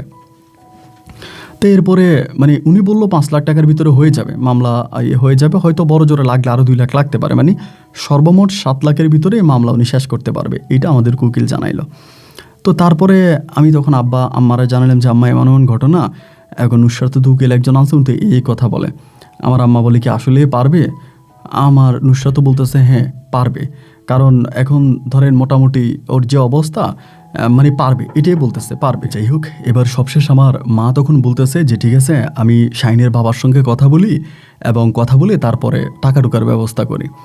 তো রাতের বেলায় মার সঙ্গে কথা হলো, কথা হওয়ার পরে রাতে আর মা ফোন টোন দেয় নাই। মা ফোন দেয়নি। পরে সকালবেলা আমি আবারও ফোন করছি মায়ের, ফোন করে বললাম যে মা টাকা ঢোকার কোনো ব্যবস্থা বের করতে পারছি না, আমি তো ঘর থেকে বেরোইতে পারি না ভাই, আমি তো ঘরের ভিতরে এক মানবতার জীবনযাপন করতেছি, এখানে আটকে আছি, এখান থেকে বেরোইতে পারি না, খুব কষ্টে আছে। তো মারে বললাম যে মা কি হইল। মা আমারে তখন খুব হতাশ হয়ে বলতেছে না রে বাবা, আমি তো কোনো কিছু করতে পারলাম না। আমি যে করতে পারলাম না মানে কী করতে পারলাম না? মা বলতেছে তোর বাবা তো আমার 1 টাকাও দিবে না, এবং তোর বাবা বলতেছে আমি বললাম যে যদি টাকা ম্যানেজ করেন, কিছু টাকা ম্যানেজ করে দেন, এবং ওই তো বলছে 5 লাখ টাকা হইলে মামলা নিয়ে নড়তে পারবে। এখন তোর বাবা তো আমার 1 টাকাও দিবে না। তোর বাবা বলতেছে আমি যেমনে পারি তোর মামার কাছে গিয়ে আমি মামলা উঠানোর জন্য, আমি তোর মামার কাছে যাওয়ার জন্য তোর বাবা এটা বলতেছে। এখন তোর কি মনে হয় আমি তোর মামার কাছে গেলে তোর মামা কি মামলা উঠাবে? আমি তখন বললাম যে তুমি মামার কাছে গেলে মামা মামলা উঠাবে বলে তোমার কাছে মনে হয়? তুমি মামার বাসায় যদি যাও তাহলে তুমি মামার বাসা থেকে জিন্দা ফিরে আসতে পারবা না। মামা তোমারে মেরেই ফেলবে, আমার বাসা থেকে তুমি বেরোতে পারবা না। আর আমার মামা যে পরিমাণের ক্ষেপে আছে তোমার উপরে, তুমি কেমনে চাইবা? মা বলে আমি তো এটাই বলতেছি, আমি তোর মামার বাসায় গেলেও তোর মামা তো আমাকে আস্ত রাখবে না, তোর মামা তো আমাকে মেরেই ফেলবে। এখন তোর বাবা একটা কথাই বলতেছে যে তুই তোর ভাইয়ের কাছে যা, গিয়ে তোর ভাইয়ের হাতে পায়ে ধরে তুই মামলা উঠা, আমি 5 লাখ টাকা দিতে পারবো না। তা আমার আব্বা তখন আম্মা ঠেলা দিচ্ছে, আম্মা আব্বা ঠেলা দিচ্ছে, মোটামুটি কেউ কোনো কিছু করতেছে না। আর এই করতে করতে আরও আপনার 2-3 দিনের মতো কাটছে। এই 2-3 দিনের মাথায় আমার আব্বা বলতেছে আমার একটা মেয়ে আছে, ছোটো মেয়ে আছে, ওরে বিয়ে দিতে হবে। আমি এখন ওরে বিয়ে দেওয়ার টাকাই ম্যানেজ করতে পারি না, আমি ওরে কেমনি বিয়ে দিব? তার উপরে আবার আমি কীভাবে শাইনের মামলা উঠাবো? আমার কাছে টাকা নাই, মানে আব্বা টাকা দিবেই না। মা তখন মামার কাছে একদিন নাকি ফোন করছে, মামা নাকি বলছে যে তুই আমার সামনে পড়িস না, আমার সামনে পড়ে আমি তোরা মার্ডার করে ফেলবো, তোর ছেলে যেমন আমার মেয়েরে মেরে ফেলছে আর আমি তোরে মেরে ফেলবো, এরকম নাকি আমার মামা নাকি আমার মাকে ধমক দিতেছে। তো আমার মা বারবার আমার আব্বারে বলতেছে যে আপনি টাকা ম্যানেজ করে দেন না, প্রয়োজনে আপনি একটু জমি বিক্রি করে ফেলেন, আমাদের তো অনেক জমি জমা আছে, একটু জমি বিক্রি করেন, কিছুটা জমি বিক্রি করে হলেও আপনি শাইনটা টাকা দেন, ওইটা থেকে বেরোক। না, আমার আব্বা জমি বিক্রি করবে না। আব্বার কথাই একটা, যদি টাকা লাগেই তাইলে তুই যা গিয়ে মানে তোর ভাইয়ের কাছে ক্ষমা চা, তোর ভাইয়ের কাছে মাপ চা, তোর ভাইয়ের দিয়ে তুই মামলা উঠা, আমি টাকা দিতে পারবো না। এদিক দিয়ে আব্বা টাকা দিতেছে না, আব্বা দিতেছে আম্মার ধাক্কা, আম্মা দিতেছে আব্বার ধাক্কা, আর মধ্যে দিয়ে আমি এই বাসার ভিতরে এক জেলখানার মধ্যে পড়ে আছি। কি করব না করব কোনো কিছুই বুঝতে পারতেছে না। এভাবেই সময়গুলো কাটতে কাটতে যেহেতু ঘরের মধ্যে আছি, তখনই নুসরাতের সঙ্গে, আমার ওই খালাতো বোনের সঙ্গে আমি তখন কথা বলি। তো নুসরাতের জীবনটাও বেশ কষ্টের, মানে কষ্টের বলতে কি, প্রথমত শ্বশুর শাশুড়ি খুবই খারাপ, মানে এতটাই খারাপ যে ওইখানে থাকতে পারে না। আর এরপরে যে ওর যে স্বামী আছে, স্বামীটা বেশ ভালো, কিন্তু ভালো হলো স্বামীটা শারীরিকভাবে খুব দুর্বল, এতটাই দুর্বল যে এমন স্বামীর সঙ্গে পৃথিবীর কোনো মেয়ে সংসার করবে না, কিন্তু নুসরাত সংসার করতেছে। আমি ঘর থেকে বেরোতে পারি না, মানে ঘর থেকে বেরোতে আমার ভয় লাগে, আমার নামে ওয়ারেন্ট হয়ে গেছে, যে কোনো সময় পুলিশ পাইলে আমাকে ধরে নিয়ে যাবে। একদিক দিয়ে তো আব্বা আম্মা কোনো টাকা দিতেছে না, তাদের কাছ থেকে কোনো টাকা পাইতেছে না, মানে কোনো রকমের কোনো টাকা নাই। এর উপরে আবার ধরেন এই অবস্থা, মানে তখন এমন এক মানে বিষণ্ণতার জীবন শুরু হয়ে গেল, এমন এক কষ্টের জীবন শুরু হলো, তখন আর কাউকে বলে বুঝাতে পারবো না, এতটাই মানে খারাপ অবস্থার মধ্যে তখন চলে গেছে। এটা খারাপ অবস্থার মধ্যে আছে, কান্নাকাটি করতেছি, মন খারাপ করতেছি, ঘরের মধ্যে পড়ে আছে। এই করতে করতে একটা সময় নুসরাত তখন আমারে বলতেছে যে, মানে আমার সঙ্গে তখন তার সম্পর্কটা ভালো হয়ে, যেহেতু বেশ কয়েকটা মাস একটা ঘরের মধ্যে আছে, পরে আমারে বলতেছে যে তুমি যদি চাও আমি তোমার টাকাটা ম্যানেজ করে দিতে পারি, তবে আমি যে তোমার টাকা ম্যানেজ করে দিব, আমার কাছে কিছু টাকা আছে, মানে আমার বিয়ের কিছু গয়না বা আমার স্বামীর কিছু টাকা আছে, ওই টাকাগুলো দিয়ে মোটামুটি তোমার মামলাটা উঠানো যাবে। কিন্তু আমি যদি তোমার মামলা উঠিয়ে দিই, এরপর আমার কি হবে? কেন আমার স্বামী আইসে যদি আমার গয়নাগাটি না পায়, আমার টাকা টুকা না পায়, বা আমারে মানে তখন তো আমার অস্তিত্ব ঠিক রাখবে না, আমি কি করব? তাই বললাম যে তুমি কি করতে চাও বা কি বলো। এরই মাঝে ওর সঙ্গে আমার একটা ভালো লাগার সম্পর্কও কিন্তু হয়েছে, আপনাকে যতটুকু বলি, একটা ভালো লাগার সম্পর্ক তৈরি হয়েছে, যেহেতু এক বাসার মধ্যে থাকতেছি রাত দিন মিলে। তখন সে আমারে বলতেছে যে তুমি যদি আমারে বিয়ে করো বা তাইলে আমি তোমার টাকাটা দিতে পারি, টাকাটা দিব, মামলাটা উঠাবো, আমি সব কিছু নিষ্পত্তি করব, এবং এরপরে তুমি আমাকে আর আমার মেয়ের দায়িত্ব যদি নাও, তাহলে আমি তোমাকে টাকাটা দিতে পারি এবং এই মামলাটা উঠাই দিব। পরে আমি চিন্তা করলাম যে আমার আব্বা আম্মা তো টাকা দেয় না, মানে আব্বা তো টাকা দিবেই না, আব্বা টোটালি কথা 1 টাকাও দিবে না আমাকে। আর আমার মায়ের কথা হচ্ছে যে আব্বার কথা হচ্ছে মা আমার কাছে গিয়ে মামলা উঠাবে, তা তো সম্ভব না, আব্বা টাকা দিবে না। তা আমি কতদিন এই মানবতার জীবনযাপন করব এই ঘরের মধ্যে? আর এখান থেকে আমি যেদিন বের হব সেদিন তো পুলিশ আমাকে ধরে নিয়ে যাবে, আমি তো 1 সেকেন্ডও থাকতে পারবো না। যে কোনো সময় এখান থেকে বেরোয়ার সঙ্গে সঙ্গে পুলিশ আমাকে নিয়ে, যেহেতু ওয়ারেন্ট আমার নামে, আমাকে পাইলে গুলিও করে দেবে, এমন অবস্থা। লাস্ট পর্যন্ত আমি তখন এই নুসরাতের প্রস্তাবে রাজি হলাম, কারণ এইটা ছাড়া আমার কাছে আর কোনো পথ খোলা ছিল না। এই প্রস্তাবে রাজি হলাম, এবং রাজি হওয়ার পরে আমি তখন এই নুসরাতকে ওর ঘরে প্রথমে বিয়ে করলাম। ওই প্রথমে ওর স্বামীকে তালাক দিছে, কিন্তু ডিভোর্স করছে, কিন্তু এটা ওর স্বামীকে বলে নাই, ওর হাজব্যান্ডকে বলে নাই, না বলে মৌখিকভাবে ডিভোর্স করে, কাগজপত্রের মাধ্যমে ডিভোর্স করে, এবং ডিভোর্সের পরেও তখন আমাকে বিয়ে করে। আমাকে বিয়ের সময় ওর 5 লক্ষ টাকা কাবিন হয়, এবং ওই 5 লক্ষ টাকা কাবিনে আমাকে বিয়ে করে। বিয়ে করার পরে তখনও ওর ঘর থেকে প্রথমে গয়নাঘাটিগুলো বের করে কিছু টাকা দিয়ে সব কিছু মিলে প্রায় 5 লাখ টাকা হয়। সেই 5 লাখ টাকা ওই উকিলের হাতে উঠিয়ে দিই। এই উকিলের হাতে উঠে দেওয়ার পরে উকিল তখন মামলা নিয়ে উঠতেছে, কোর্টে যাইতেছে। পরে অনেক পরে আমি তখন পুলিশের কাছে ধরা দিই। মানে আমাকে ধরা দেওয়ার পরে আবার জামিনে বের করে আনে, মানে আইনি যেই জটিলতাগুলো আছে আর কি, এগুলোই নিয়ে তখন হচ্ছে না এই ফাইটিং, এই ঝামেলা করতে করতে প্রায় দীর্ঘ অনেকগুলো মাস এখানে পেরিয়ে যায়। অনেকগুলো মাস পেরিয়ে যাওয়ার পরে আলহামদুলিল্লাহ একটা সময় তখন আমি এই জেল থেকে, মানে এই মামলা থেকে আমি নিষ্পত্তি পাই। কারণ যেহেতু এটা সম্পূর্ণ টাকার একটা মামলা এবং বানানো মামলা, সুতরাং আলহামদুলিল্লাহ আইন আমাকে সহযোগিতা করে আমি এই মামলা থেকে বেরিয়ে আসতে পারি। মামলা থেকে বেরিয়ে আসার পরে আমি বাড়িতে যাই। বাড়িতে যাওয়ার পরে আমি তখন আমার আব্বা আম্মারে বললাম যে এমন ঘটনা, আমি নুসরাতকে বিয়ে করছি। আব্বা আমার উপরে রাগ, আম্মাও আমার উপরে রাগ, মানে তারা দুজনে আমার উপরে চোখ রাগাইতেছে, এই তুই কেন বিয়ে করলি, তোরে আমরা বিশ্বাস করে ওখানে পাঠাইছি, তুই নুসরাত থেকে কেন বিয়ে করলি, এবং নুসরাতের জামাই কি বলবে এখন, আমার মানে নুসরাতের যে বাবা মা আছে তারা কি বলবে। আমার মা বলে আমি আমার বোনের কাছে কেমনে মুখ দেখাবো, আমার বোনের সাথে আমি কিভাবে কথা বলবো, তুই এই কাজটা কিভাবে করলি, তোর বিবেককে একটাবার বাধা দিল না। মানে তারা পুরোই আমার সঙ্গে এক অন্যরকম বিহেভিয়ার, অন্যরকম খারাপ ব্যবহার শুরু করছে। আমার মা বলে আমি আমার বোনেরে কেমনে মুখ দেখাইবো, আমার বোনের সামনে আমি কেমনে যাব, তুই এটা কীভাবে করলি, তোর বিবেককে বাধা দিল না।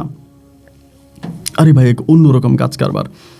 তো ঠিক আছে, আমি মানে আর কি বলবো, আমার তো কিছু করার নাই। আব্বা আম্মা রাগারাগি করতেছে, তো আমি যেহেতু ওরে বলে ফেলছি বা ওর সঙ্গে আমার বিয়ে হয়ে গেছে আজকে অনেকগুলো মাস, তো শেষ পর্যন্ত আমি ওকে, নুসরাতকে আর নুসরাতের মেয়েকে আমি ঘরে উঠাইছি।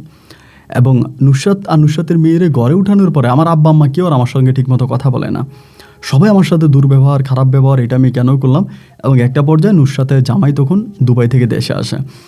দেশে আসার পরে আমি ওনার কাছে ক্ষমা চাই, কিন্তু উনি এদিকে অনেক খারাপ ব্যবহার করে আমার সঙ্গে, বা উনি অনেক ঝামেলা করে, এবং ঝামেলা করার পর ওনার মেয়ে নিয়ে যাবে। ওনার কথা হচ্ছে আমার মেয়ের আমি এখানে রাখবো না, আমার মেয়েকে দিয়ে দাও। পরে নুসরাত ওনার মেয়েকে দিয়ে দেয়। নুসরাত কিন্তু ওনার কাছ থেকে কোনো কাবিনের টাকা নেয় না, সে চাইলে কিন্তু কাবিনের টাকা নিতে পারতো, নেয় না। তো মেয়েটারে নিয়ে আছে, এবং মেয়েটারে নিয়ে যাওয়ার সময় ওর জামাই এমনি ওরে কিছু টাকা দিয়ে যায়। আসলে কিন্তু নুসরাতের জামাই বেশ ভালো ছিল। মেয়েটারে নিয়ে যাওয়ার সময় ওরে কিছু টাকা দিয়ে যায়, ও দেন মোহর বাবদ, কিন্তু ওই টাকাটা নিতে চায় না, ওর জামাই ইচ্ছে করে দেওয়া যায়। এবং দিলে পরে এই টাকাটা তখন ওরে দিয়ে যায়, এবং দিয়ে মেয়েটার নিয়ে চলে যায়। পরে নুসরাত আর আমি, আমার মা বাবা, আমরা একসঙ্গে সংসার করতেছি। আমার এই বিয়ের প্রায় কিছুদিন পরে আমার ছোটো বোনটাকে আমার আব্বার কাছে টাকা নাই, আমার আব্বা আমাকে টাকা দিতে পারে না, মামলা থেকে আমাকে বের করতে পারে না। আমার ছোটো বোনের বিয়েতে আমার আব্বা কম করে হলেও 6 লাখ টাকা খরচ করছে পুরো এলাকাতে, মানে ওনার ছোটো মেয়ের বিয়ে। এই যে এত বিপদ গেল, এত ঝামেলা গেল, এত কিছু গেল, কিচ্ছু যায় আসে না। মানে আমার ছোটো বোনের বিয়েতে আমার আব্বা লক্ষ লক্ষ টাকা খরচ করে আমার বোনের বিয়ে দেয়, ছোটো মেয়ের বিয়ে ধুমধাম করে বিয়ে দেয়। ছোটো বোনের বিয়ে হয়ে যাওয়ার পরে আমি তখন এভাবে পড়ে আছি, কি করব ভাই, তখন কাজ নাই, কাম নাই, মানে খুব খারাপ অবস্থার মধ্যে চলতেছে। এই করতে করতে নুসরাত আমারে বলে একটা কাজ করো, তুমি বিদেশ চলে যাও। আমারে বলে এভাবে তো চলতে পারে না, তুমি বিদেশে চলে যাও। তুমি যে বিদেশ যাবো, টাকা কই পাবো, মামলা উঠাইতে গিয়ে তোমার গয়নাঘাটে টাকা পয়সা যা আছে সবই তো শেষ করলাম, এখন যে আমি বিদেশ যাবো, টাকা কই পাবো। নুসরাত আমাকে বলে আমি যদি তোমার টাকা ম্যানেজ করি তাহলে কি তুমি চাইবা? আমি বললাম তো তুমি টাকা পাইবা কই, এতগুলো টাকা তুমি কই পাইবা? ও বলে আমি আমার আব্বা আম্মার কাছ থেকে আর আমার স্বামী আমার যে শেষ কিছু টাকা দিয়েছে সব কিছু মিলে আমি তোমার বিদেশে যাওয়ার ব্যবস্থা করে দেবো, তুমি যাবা কিনা? পরে আমি বললাম যে ঠিক আছে, তুমি যদি আমার ব্যবস্থা করে দিতে পারো তাহলে চাপো, সমস্যা কি? ওর সঙ্গে এইভাবে কথাবার্তা বলার পরে ওর মানে একটা ছোটো ভাই আছে, মানে নুসরাতের ছোটো ভাই আছে, ওই আবার তো আপনার কাতারে থাকে। ওই কাতারে থাকে, ওই গেছেও নতুন, কিন্তু নতুন যাওয়ার পরেও অনেক ভালো অবস্থানে আছে। নুসরাত যখন তার ভাইয়ের সঙ্গে কথা বলে, ছোটো ভাইয়ের সঙ্গে কথাবার্তা বলতেছে যে এমন ঘটনা আরে নেওয়া যাবে কিনা। এবং ওর ছোটো ভাইয়ের কোম্পানিতেই তখন কীভাবে জানি আর কাগজপত্র বের করে নুসরাত অল্প কিছু টাকা দেয়, বাকি টাকা ওর ছোটো ভাই এমনিতে আমাকে তখন নিয়ে যায়। আমি তখন কাতারে চলে যাই, মানে অন্তত ডকুমেন্ট সব কিছু ঠিকঠাক করে আলহামদুলিল্লাহ একটা পর্যায়ে চলে যাই। কাতার চলে যাওয়ার পরে আমি কাতার গিয়ে কাজ করে ওর ভাইয়ের ঋণ পরিশোধ করি। মানে নুসরাতের যে ভাই আছে, কাতারে গিয়ে কাজ করে তারপরে তার ভাইয়ের ঋণ পরিশোধ করি। এইভাবে কাতারে কাজ করতেছি, চলতেছি, ফিরতেছি, খাইতেছি। নুসরাত আমার বাড়িতে আছে, ওর বাড়িতেও যাচ্ছি, 2 বাড়িতে মিলে আছে। মোটামুটি আমার আর কোনো রকমের খুব বেশি একটা টেনশন নেই, এখন একটু রিল্যাক্সে আছি, ভালো আছি, এবং একটা ভালো জীবনে আসছি। সবচেয়ে দুঃখজনক এবং কষ্টকর বিষয়টা কি জানেন? আমি বিদেশ যাওয়ার ঠিক ৩ মাসের মাথায় আমার এই কুলাঙ্গার বড় ভাই শামীম ভাই বাড়িতে আসছে। এতগুলো দিন এত ফাইটিং হলো, এত মারামারি হলো, এত যায় ঝামেলা হলো, ওনার কোনো খবর নাই। সে মরে গেছে কি বেঁচে আছে তাও কেউ মানে বলতে পারে না। তো আমি যখন বিদেশ চলে গেছি, চলে যাওয়ার পরে আমার ভাই বাড়িতে আসছে। তো নুসরাত আমার যেটা জানাইলো যে আমার আব্বা আম্মা আগেও আমার ভাইয়ের সঙ্গে গোপনে গোপনে কথা বলতো, বা আমার ভাইয়ের সঙ্গে কথা বলতো, বা ভাইয়ের সঙ্গে আমার আব্বা আম্মার আগেই যোগাযোগ আছে, কিন্তু তারা আমার ভাইয়ের এতদিন বাড়িতে আনে নাই। যেহেতু আমার মামলা চলতেছে, আমি বিয়ে করছি, এই ঝামেলার মধ্যে আমাকে আমার ভাইকে আনে নাই। এখন যখন আমি বিদেশ চলে আসছি তখন তারা বাড়িতে আসছে। আসার পরে আমার বউ, আমি তখন আমার আম্মার অ্যাকাউন্টে টাকা দিতাম না, আমার বউর অ্যাকাউন্টে টাকা দিতাম, মানে বউরে টাকা পাঠাইতাম। তা বউরে টাকা পাঠাইতাম, আমার আব্বা আম্মা তখন এই গ্রামবাসীর কাছে যায়, এলাকাবাসীর কাছে যায়, আমার ছেলের বিয়ে করাইলাম, আমার ছেলের বউরে টাকা দেয়, আমাদেরকে টাকা দেয় না, এই সেই মানে দুনিয়ার কথাবার্তা। তা আমি কারো কোনো কথা শুনি না, কারণ নুসরাত আমার বিদেশে আনছে, আমি হিসাব করলে নুসরাতের টাকায় বিদেশ আসছে, তো আমি ওরে টাকা দেবো। আমার আব্বা আম্মা কী বলছে না বলছে এতে আমার কিচ্ছু যায় আসে না। যাই হোক, এমন করতে করতে একটা পর্যায়ে আমি তখন এই নুসরাতের অ্যাকাউন্টে টাকা দিতাম। আমি মানে কাতারে আছি, বেশ ভালোই আছি। এভাবে সময়গুলো কাটতে কাটতে নুসরাতের সঙ্গে আমার সম্পর্ক ভালো, উঠা বসা বা সর্বদিক থেকে বেশ ভালো একটা সম্পর্ক। এভাবে কিছুদিন পরে হঠাৎ করে দেখতেছি কি মানে আমার বউ নুসরাত কেমন জানি একটু অন্যরকম হয়ে যায়। মানে অন্যরকম বলতে কি, ও কথাবার্তা একটু আমার সাথে উল্টাপাল্টা বলে, মানে উল্টাপাল্টা বলে, এই কথা বলে এই মানে হয়ে যায়। এটা আমি প্রায় আপনার বিদেশে আসা 2 বছর পরে, 2 বছর পরে। তো এরই মাঝে কিন্তু আমি আমার আব্বা আম্মাকে বলছিলাম যে শামীম ভাইয়ের বিয়ে করানোর জন্য। আমার আব্বা আম্মা বলতেছে যে এখন আমরা ওর টাকা পাবো কই, ওরে বিয়ে করাইতে হলে টাকা কই পাবো, ও তো কোনো ওর কাছে 1 টাকাও নাই, আর তোর টাকা দিয়ে ওরে বিয়ে করাবো কেন, ও ইনকাম করে পারলেও বিয়ে করবে। তখন শামীম ভাই এলাকাতে বাচ্চা টাচ্চা পড়াইতো বা টিউশনই করতো, এরকম টিউশনি করতে এগুলা করে চলতো। পরে হঠাৎ করে দেখলাম কি যে ও আমার সঙ্গে উল্টাপাল্টা কথা বলতেছে, মানে আমার বউ নুসরাত কেমন করে জানি কথাবার্তা বলে, এবং কথাবার্তার আমি কোনো হিসাব মিলাইতে পারি না, মানে এই এক কথা বলে ওই এক কথা বলে, এই কথা বলে ওই কথা বলে, এরকম একটা অবস্থা। তখন আমি চিন্তা করলাম যে না, আমার বউর অবস্থা তো ভালো না, ও তো এরকমটা কেন করতেছে, মানে আমার তোর কাছে যাইতে হবে, মানে ওর কাছে আমার যাইতে হবে, নাহলে ও কেন এরকম করতেছে আমি তো বুঝতেছি না। 2 বছর পর আমি কোম্পানির কাছে ছুটি গেলাম, ভাই কোম্পানি আমাকে ছুটি দিচ্ছে না, কারণ এর আগে একটা ছুটির ডেট গেছে, আমি ওই ডেটটাতে যাই নাই, এবং এই জন্য কোম্পানি আমাকে এখন ছুটি দেবে না। আমার বলতেছে এখন ছুটি পাইবেন না, ছুটি পাইলে আরও মানে 1-1.5 বছর লাগবে, 1-1.5 বছর আগে আপনাকে ছুটি দেওয়া হবে না। কি 1-1.5 বছর লাগবে? আমি তখন মানে একটু পাগলের মতো হয়ে গেছি যে আমার ছুটি লাগবে। তখন আমি আমাদের কফিলের যে বড় বড় মানে ইয়েগুলো আছে মুদির টুদির, ওদেরকে টাকা টুকা দিয়ে খুব কষ্ট করে আমি তখন ছুটি ম্যানেজ করছি। ম্যানেজ করে আমি তখন দেশে গেছি। যেহেতু আমার বউ উল্টাপাল্টা কথা বলে, আমার সঙ্গে কথা বলতে উল্টাপাল্টা বলে, আমার কখনো ভাই ডাকে, কখনো চাচা ডাকে, এবং কখনো আমার জান ডাকে, বা কখনো তার আগের স্বামীর নাম ধরে ডাকে, তো তার ব্রেনে সমস্যা আছে। আমি গেছি, আমি যেদিন গেছি ভাই ওই আমার সঙ্গে থাকবে না রাতের বেলায়। কিরে আমি ওর ঘরে গেছি, ও তখন আমারে ছুটি দিয়েছে কিন্তু মাত্র 15 দিনের, মানে কোম্পানি আমারে মাত্র 15 দিনের ছুটি দিছে, মানে আর কোনো কথা নাই, 15 দিনের ছুটি। তো আমি তখন গেছি, পরে ওই মানে আমার কাছে আসে না, দরজা আটকায় রাখে, আমার কাছে আসে না। ওই রাতটা ওভাবে কাটলো। পরের দিনে আমি ওর কাছে ভালো করে ওরে ধরলাম যে নুসরাত কী হয়েছে, তুমি আমার সঙ্গে এরকম করতেছাও কেন, তুমি এরকম কেন করতেছ, মানে আমি তো তোমার কথাবার্তা কিছু বুঝতেছি না, তুমি কী চাও আমার কাছে। এইটা বলার পরেই না ভাই ওই মুহূর্তের মধ্যে হঠাৎ করে এসে আমার পা জড়ায় ধরে ছোটো বাচ্চার মতো কান্না শুরু করে। কিন্তু ঘরের মধ্যে আমি আর নুসরাত আর কেউ নেই, দুজনেই বসে আছি। পা জড়ায় ধরেও কান্না করতে করতে বলতেছে যে তোমার কাছে আমার একটা চাওয়া আছে, তুমি যদি আমার চাওয়াটা পূরণ করো, আমি আর তোমার কাছে কিচ্ছু চাইবো না সারা জীবন, আমার চাওয়াটা যদি পূরণ করো। তো কী চাও তোমার? আর চাওয়া হচ্ছে আমি যেন ওকে তালাক দিয়ে দিই, এবং আমি ওকে আমার হাতে শামীম ভাইয়ের কাছে বিয়ে দিয়ে দিই। আমি তো শুনে আমার মাথায় আসমান ভেঙে পড়ছি, কী বলে এইগুলা, মানে আমি বলতেছি তুমি এগুলো কী বলতেছ? শামীম ভাই আমার বয়সে বড়, উনি আমার বড় ভাই, তুমি আমার মানে বউ, উনি মানে সে তোমার বাসুর, তুমি তার সম্মান করবা, বাসুর মানে শ্বশুর হয়। বলে শ্বশুর আর বাসুর বলে লাভ নাই, তোমার ভাইয়ের সঙ্গে আমার সব কিছু হয়ে গেছে, এখন যদি তুমি ভালো চাও, তুমি আমার তালাক দিয়ে দাও, আমি তোমার কাছে কাবিনের টাকাও চাই না, এবং প্রয়োজনে তুমি নিজে তোমার ভাইয়ের হাতে আমাকে তুলে দিয়ে চাও। যদি তুমি আমাকে মানে মানে বাঁচাইতে চাও, আর যদি বলেন আমাকে মেরে ফেলবা, তাহলে আমাকে মেরে ফেলে তুমি চলে যাও। তোমার ভাইয়ের সঙ্গে আমার সব কিছু হয়ে গেছে, বিয়ে যদি মানে সংসার যদি করতে আমি তোমার ভাইয়ের সঙ্গে করবো, অন্যথা আমি আত্মহত্যা করবো, আমি তোমার কাছে যাব না। আমি বারবার বলি যে আমার অপরাধ কেউ বলে তোমার অপরাধ না, অপরাধ আমার, তো তোমার অপরাধের শাস্তি আমাকে কেন দিচ্ছ? অপরাধ তুমি করছো। আমার ভাইয়ের সঙ্গে তোমার কেন কথা হবে? তুমি তোমার ভাই সম্বন্ধে জানো আমার ভাই কত খারাপ, ওই কত ডেয়ারিং, ওর জন্য আমি জেল খাটলাম, ওর জন্য আমার এত কষ্ট হইলো, এরপরে তুমি কেন এগুলো বলতেছো?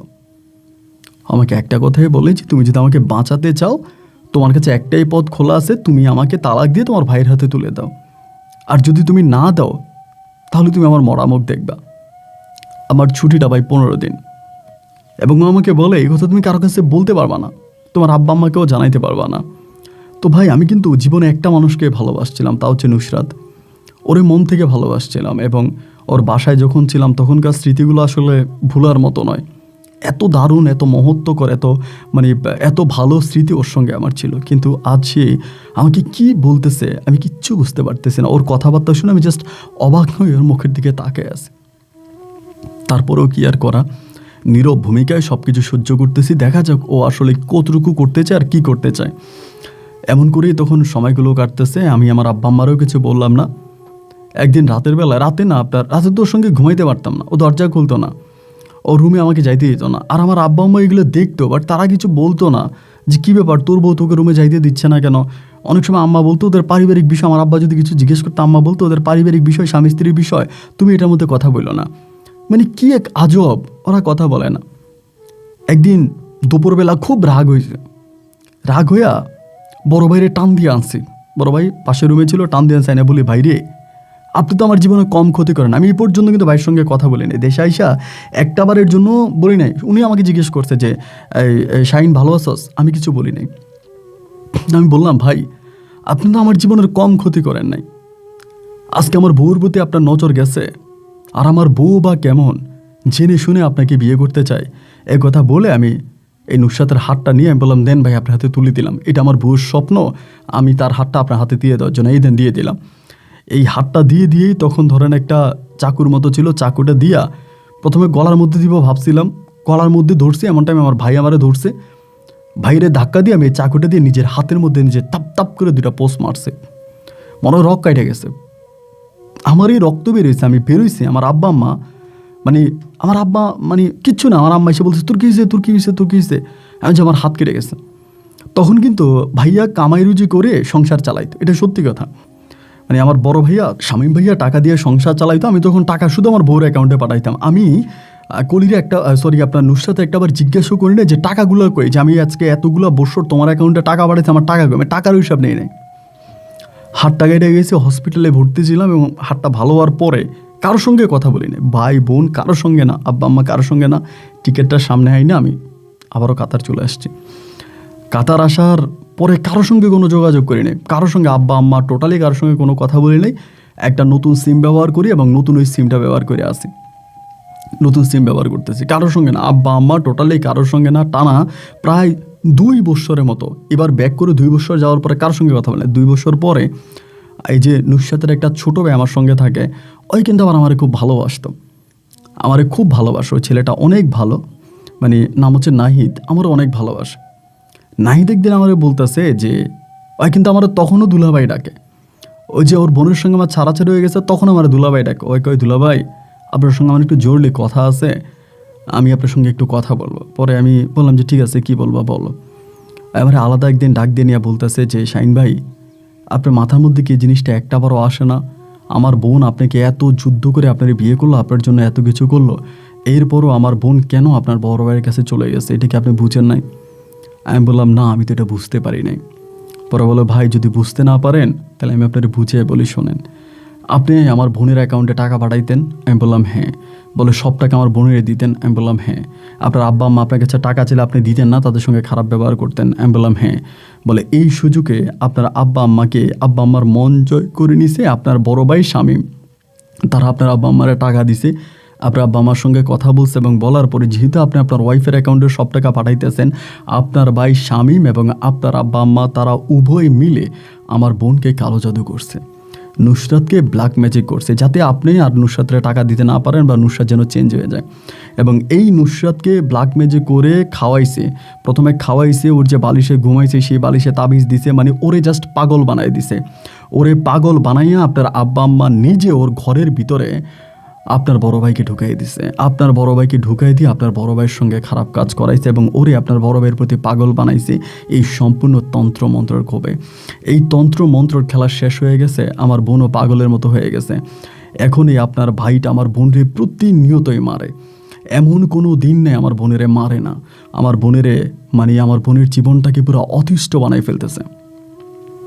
ওর কথা শুনে আমি 2-1টা তান্ত্রিকের সঙ্গে তখন কথা বলি, আমি নিজে কয়েকটা তান্ত্রিকের সঙ্গে কথা বলি, ওর নাম ওর ঠিকানা সব কিছু দেওয়ার পরে প্রত্যেকটা তান্ত্রিক একই কথা বলে যোগে কালো জাদু করা হয়েছে, বাট আমি তখন এটা বুঝতে পারিনি।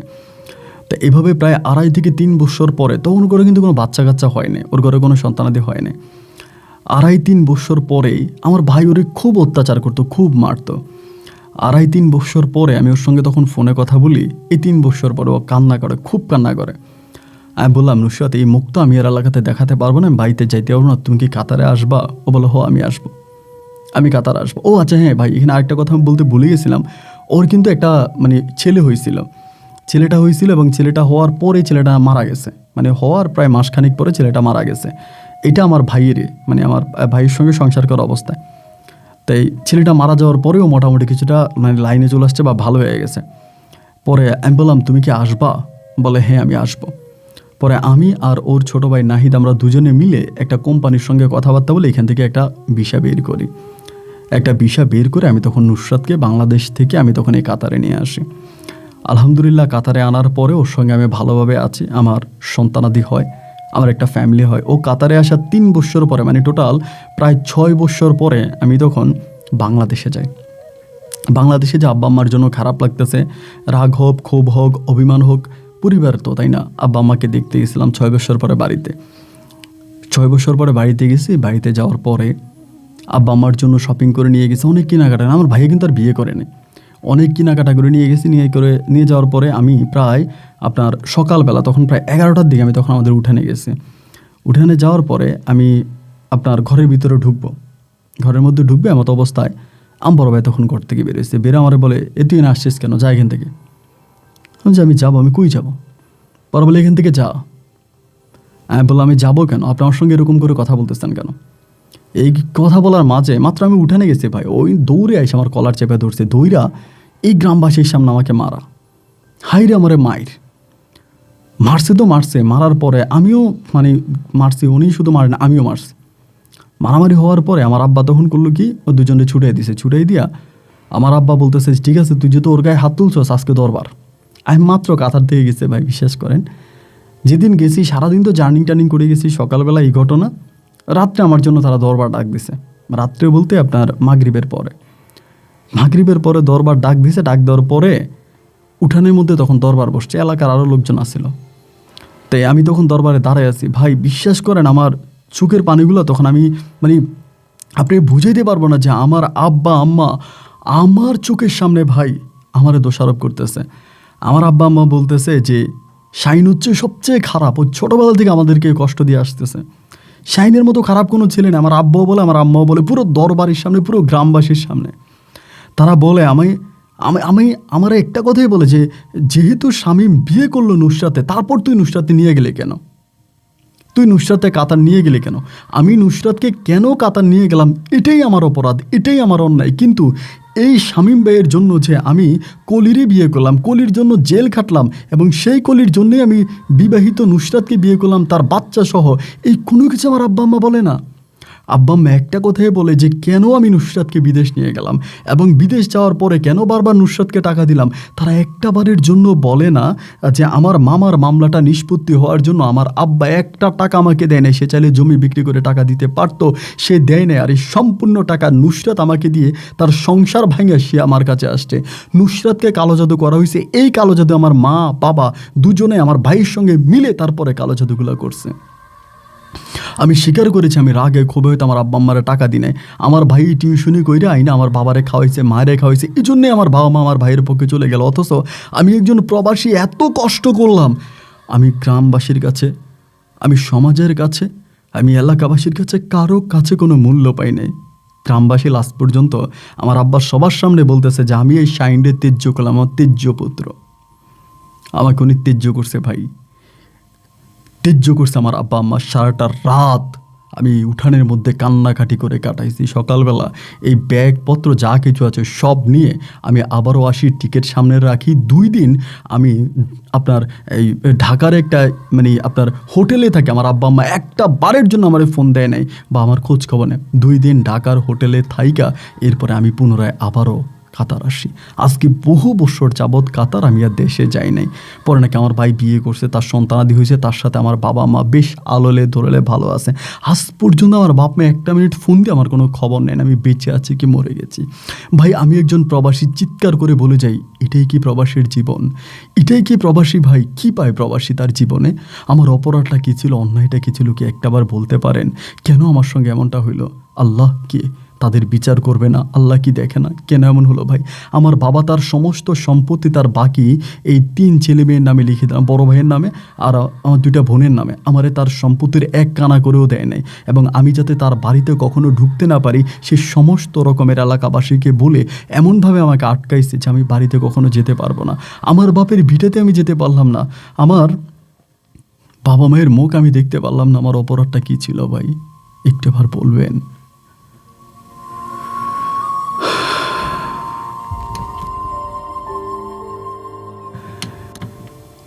অপরাধ